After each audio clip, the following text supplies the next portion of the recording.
Génibet, Paris-Picardie. En ce moment, profitez de 250 € de bonus de bienvenue.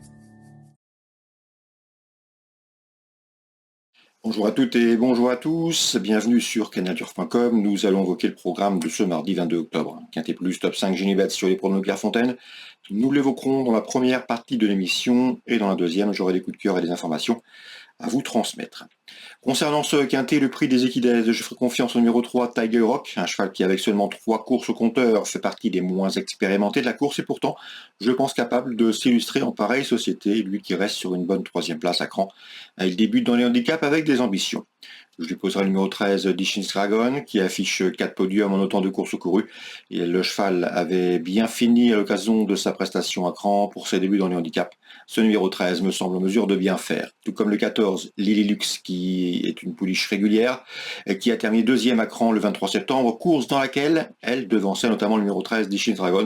La ligne me semble donc intéressante, on garde. Le numéro 6, John C. avait signé un plaisant succès au printemps à Angers, avant d'échouer dans un handicap à Vichy cet été. Sa dernière course à cran est encourageante.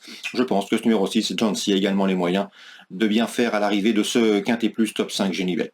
Attention également au numéro 11, Ganas, qui reste sur 2 places de 3e, qui affiche 2 places de 3e en 4 quintets curu. Les pistes assouplies ne le dérangent pas. La méfiance s'impose, tout comme le 1, Annabelle Ghost, qui avait signé 2 plaisants succès estivaux au mois d'août, avant de courir dans une classe 2 pour son retour dans le handicap, ce numéro 1. Annabelle Ghost a les moyens de prendre une place. J'ai ensuite retenu le numéro 4, Uro Preto, qui a bien gagné dernièrement à Amiens.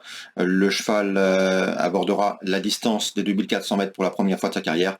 S'il n'est pas dérangé par cet allongement de distance, il a le droit de le faire à l'arrivée, tout comme le 10, Laura Rock, qui a déjà couru au niveau Listed Race, qui apprécie le terrain lourd et dans ces conditions, elle pourrait bien intéresser les amateurs d'outsiders valables. Résumé chiffré, le 3, le 13, le 14 et le 6. Devant le 11, le 1, le 4 et le 10. En canon partant, attention numéro 12, Hedestriave. On se retrouve désormais pour les coups de cœur. En ce moment, profitez de 250 € de bonus de bienvenue. Voici désormais mes coups de cœur pour ce programme du mardi 22 octobre. On commence par Clairefontaine, la réunion principale. Dans la 4e, j'aime beaucoup la pouliche le 402 Marquez, qui a débuté dans le toujours très convoité et bien composé prix des Marettes. Une 3e place à l'occasion de ses premiers pas publics. Après avoir animé la course, je pense qu'elle doit ouvrir son palmarès dans ce 4e rendez-vous, le 402 Marquez. Dans la suivante, la 5e, 2 pouliches semblent se détacher. Le 506 Concertation numéro 7, Aurora's Beauty. L'une et l'autre régulières, proche d'un premier succès, elle devrait, à mon avis, s'expliquer pour la victoire, le 506 et le 507. Dans la 7e, le 709 Indeed Bright est présenté à réclamer. Sa valeur théorique lui confère ici une toute première chance. Le 709 Indeed Bright à suivre dans ce réclamé de la 7e. Concernant Vincennes, c'est la Réunion 5. Dans la première, sachez que le 115 Little King est un cheval un peu compliqué au départ, mais un poulain estimé par son mentor Rodolphe Douillère.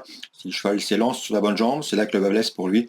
Il est capable de finir à l'arrivée de cette épreuve à une cote intéressante et pourquoi pas intégrer le podium. Le 115 Little King, et on lui opposera le 13 Last Man qui lui aussi, à la faveur d'un parcours complet au trot, les moyens de s'illustrer en pareille société, 113 et 115. Pardon. Dans la 5e maintenant, le 510 Kyriel Devo s'annonce redoutable, vous la connaissez, c'est une jument de qualité. Elle a remporté au printemps le prix du président de la République avant de se classer 3e du prix des élites dernièrement. L'opposition dans cette corde, le 510 Kyriel Devo s'annonce comme un solide point d'appui dans le prix Olry Roderer. Dans cette épreuve, le 509 Kelly de Banville reste sur plusieurs disqualifications, mais attention, il faut retenir qu'elle avait pris la 2e place du prix du président de la République au mois de juin, derrière Kyriel Devo qu'elle retrouve ici. Et à mon avis, ces 2 juments ont parfaitement les moyens de former le couplet gagnant de cette compétition 510-509. Sachez par ailleurs que les interviews sont disponibles gratuitement sur canalturf.com pour cette réunion du mardi. N'hésitez pas à aller les consulter.